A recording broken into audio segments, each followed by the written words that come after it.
அன்பு தமிழ் உறவுகளுக்கு வணக்கம்.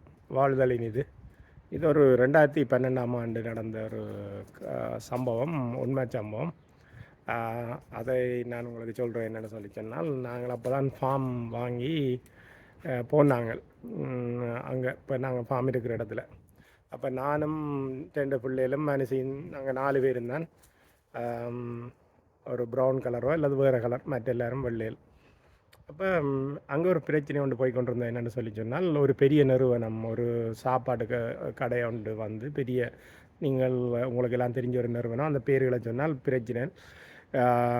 அப்போ நிறுவனம் வந்து அந்த எங்களோட இடத்துல அவையின் கிளையை துறக்கிறதுக்கு முயற்சிக்கணும். அப்போ அவையில் என்ன சொல்லிக்கணும்னா, உங்களுக்கு வேலை வாய்ப்பு எல்லாம் வரும், உங்களோட பிள்ளைகளுக்கும் வேலை வாய்ப்பு எல்லாம் வரும், எங்களை துறக்க விடுங்கன்ற மாதிரி வேலும் ஒரு கட்டத்தில் ஓமண்டிட்டினோம். பிறகு அங்கே பார்த்தா அங்கே நிறைய சின்ன சின்ன பிஸ்னஸ்கள் இருக்குது. அந்த மம் அண்ட் பாப் பிஸ்னஸ்ன்னு இருக்குல்ல, சின்ன சாப்பாடு கடைகள், அப்படியான பிஸ்னஸ்கள் எல்லாம் ஓடிக்கொண்டிருக்கு. அப்போ அந்த முதலாளி மேர் அல்லது அந்த அவையில் இல்லாமல் வந்து வேலையெல்லாம் போயிடுவீங்க. என்ன அவங்க பெரிய நிறுவனங்கள் வந்தால் உடனே துடைச்சி அழிச்சு விட்ருவாங்க. முதல்ல அப்படி தான் மெல்லவாக வருவாங்க. பிறகு அவைகளுக்கு அவையில் கடையிலேயே பூட்ட வேண்டி வந்துடும். அப்போ அவையில் எல்லாரும் தொடங்கி வேண்டாம், இந்த நிறுவனம் வந்து, இந்த பெரிய நிறுவனம் வேண்டாம்னு சொல்லி ஒரு போராட்டம். அப்போ என்ன டைம் வந்து கேட்டுச்சுன்னா, நானும் கையெழுத்து கொடுத்து ஓகேன்னு சொல்லி போட்டு நானும் போராட்டத்துக்கு போனேன். அங்கே போராட்டம் அறிவித்து அந்த நிறுவனம் இங்கே வரக்கூடாதுன்னு சொல்லி மாநகர சபை முடிவெடுக்கணும்னு சொல்லி போகும்போது,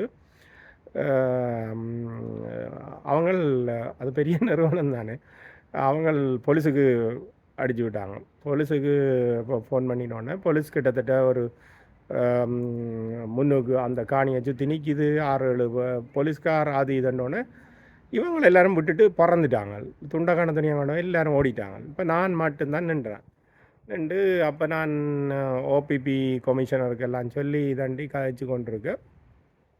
அப்போ இது முடிஞ்சு நான் அவைகளுக்கு விளங்கப்படுத்தினேன், எங்களோட உரிமை தான், போலீஸ் என்றாலும் உங்களோட உரிமை தான் என்று சொன்னால், எங்களுக்கு இங்கே 1000 டொரண்டோவில் ஆர்ப்பாட்டங்கள் ஊர்வலம் செய்து பழக்கம் தானே.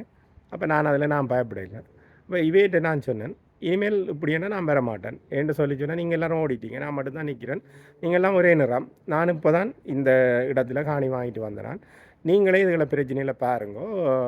என்னென்னு சொன்னால், நான் ஒரு வித்தியாசமான ஒரு ஆள், இதுக்குள்ள வேறு ப்ரௌன் நிறத்தோடு வந்து நான் தான் பிரச்சனையை உருவாக்குற மாதிரி அவர் தோற்றப்பாடு வேணாம், நீங்களே பார்த்துக்கொள்ளுங்கன்னு சொன்னோன்னே அவன் சொல்லிச்சினா, என்னண்டா இதுதான் இந்த கதையின் காட்சி பாருங்கள். சொல்லிச்சினா, இல்லை நாங்களெல்லாம் தொடர்நடங்கியல், எங்களுக்கு பிரபாகரன்ற பிளட் லைனில் இருந்து ஒரு ஆள் வேணும், அப்போ தான் நீங்கள் பின்னுக்கு நின்றாலும் பரவாயில்லை, நீங்கள் இந்த எங்களோட நெகோஷியேட்டிங் கமிட்டியில் இருக்கணும் கேட்டேன், அப்போ தான் எங்களுக்கு ஒரு துணிவு வரும். பாருங்கள் விளையாட்டை, தமிழன்ண்டா துணிவுக்கு பேர் போனவன் அண்டு வந்துட்டு. இது கனடா பூரா வந்துட்டு. கனடாவில் இது ஒரு சின்ன ஒரு குக்கிராமம், 2000 பேர் இருக்கிற கிராமம். அவைகளுக்கே தெரியுது இல்லை தமிழன்ண்டா வீரமண்டு. வாழ்த்துக்கள் தமிழுறவுகளே. பாவேந்தர் பாரதிதாசன் சம்மந்தமாக ஐயா மணியரசன் ஒரு அருமையான உரையாற்றி இருக்கிறார், முடிஞ்சதுண்டா கேளுங்க. பாவேந்தருடைய அவருடைய பிறந்த நாளை முன்னிட்டு உரையாற்றி இருக்கிறார், அருமையாக இருக்குது. யூடியூப்பில் பாவேந்தர் பிறந்தநாள் மணியரசன் என்று அடிச்சிங்கன்னாலே வரும். மற்றது வன்புறவுகளை, இந்த காணொளி பிடிச்சிருந்தால் சப்ஸ்கிரைப் பண்ணுங்கள், என்னுடைய யூடியூப் சேனலுக்கு போய் செய்யுங்க. இப்போ கனடா வந்து இந்த டிக்டாக்கை பேன் பண்ணதும் தெரியல, அதனால் நான் என் அக்கௌண்ட் காணாமல் போயிட்டேன்னு சொல்லி சொன்னால் என்ன வந்து யூடியூப்பில் தேடுங்க மக்களே. வணக்கம். வாழ்தலின் இது.